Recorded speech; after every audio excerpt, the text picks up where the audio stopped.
he is an immigrant citizen and a benefit to America.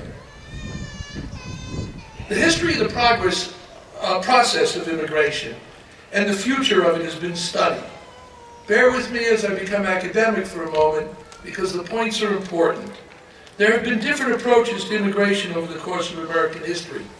Georgetown University professor Susan Martin, in her brand new book, A Nation of Immigrants, gives a history of the different methods of immigration throughout American history.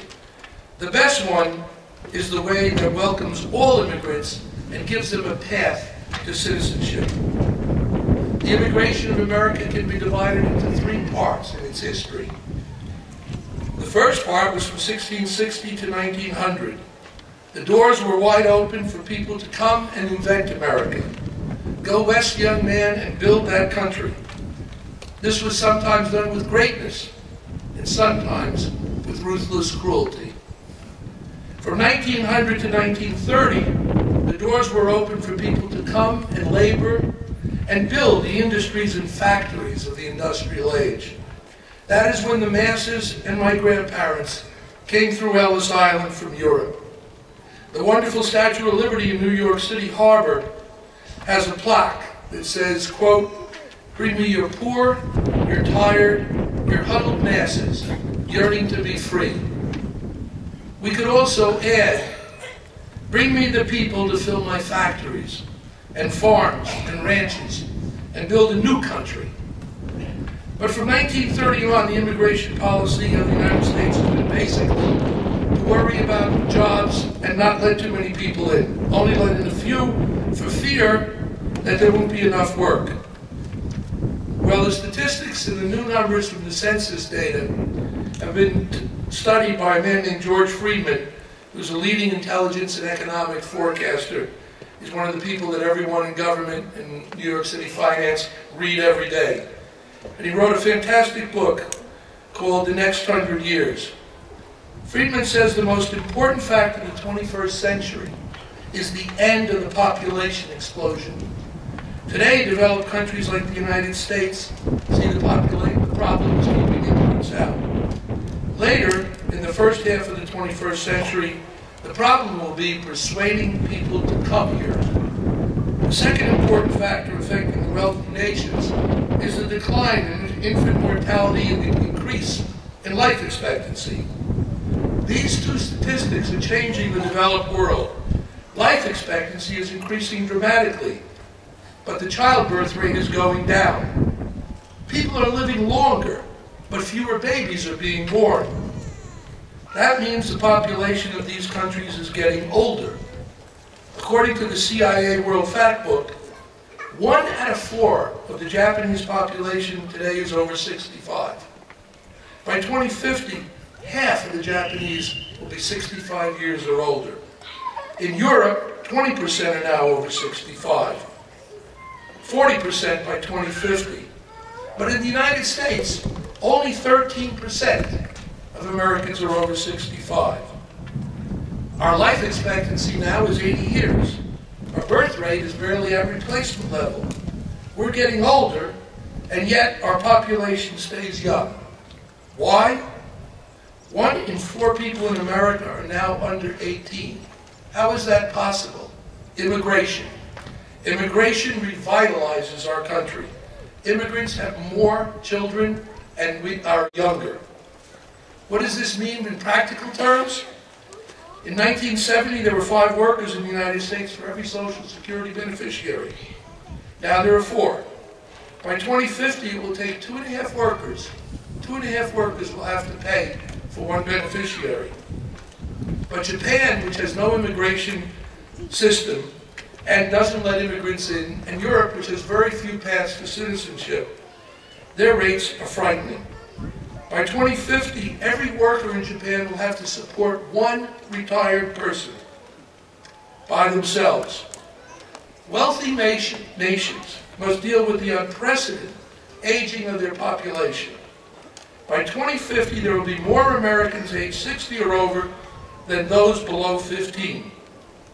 What does this mean? The United States is the only wealthy nation whose population has not fallen drastically in the last 25 years.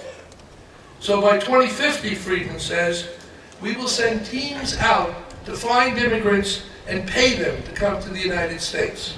Our doors will again be wide open. Through immigration, we can replenish and rebuild and revitalize our nation. The population density of the world is about 50 people per square mile. Japan has 7 times that number. Europe, 3 times that number. Yet we are only half that number. The United States is hugely underpopulated. We have 5 times as much land per person as they do in Asia, twice as much as in Europe. The latest 2010 census data shows that children of immigrants make up 1 in 4 people under 18 and are now the fastest growing segment of the nation's youth. An indication that both legal and illegal immigrants are lifting the American population and lowering the average age. This means that the dream of immigration will continue. The arguments of today will be swept aside by the forces of demographics, birth rates, and longevity. Changes in current immigration policy will come not because we decide on it. It will happen because of these great demographic forces that are at work. It will be change. It will happen because change happens. In the eloquent words of the newsman Lawrence O'Donnell, America, we are not all here yet. We are not all here yet. There was a great immigration period before you, and there will be more immigration in the future. You are part of a continuing promise fulfilled by America. On a personal side, my great uncle on my father's side lived into his 90s. Our family got to thank him for becoming an American. Whenever we had get together on the 4th of July or other family gatherings, we raise a glass and say, "Thank you, Julian. Thank you, Grandfather Andre." But I never got to thank my mother's father, Francis Kluss, from Poland. I recently went to his graveside to tell him that 2 of his great-grandchildren had gone to Harvard and to Yale. Of course, I was immensely proud. But you know what? He would not even have known what that was. But what he did know, that in this country, great things could happen for his family. And they did. So through you new citizens, I want to say to my grandfather, thank you for coming to America. And I stand before you to say to you, on behalf of your children, your grandchildren, and your great-grandchildren as yet unborn, thank you for becoming American citizens.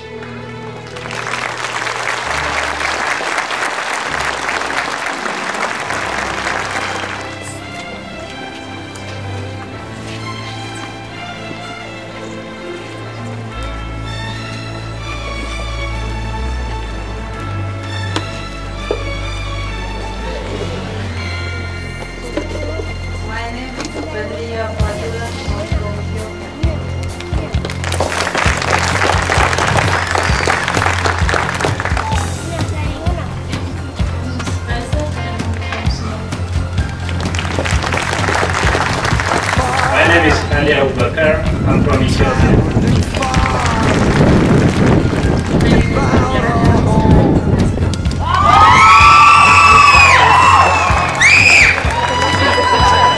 My name is Lesnevich from Ethiopia. My name is Rigoberto from Guatemala. Alex Evan, Ukraine. My name is Tanya Verina, Ukraine. My name is Abel Lana from Ethiopia. My name is Tito from Philippines. My name is Jaske Basa from Ethiopia. Munaya Bashir from Ethiopia. My name is George.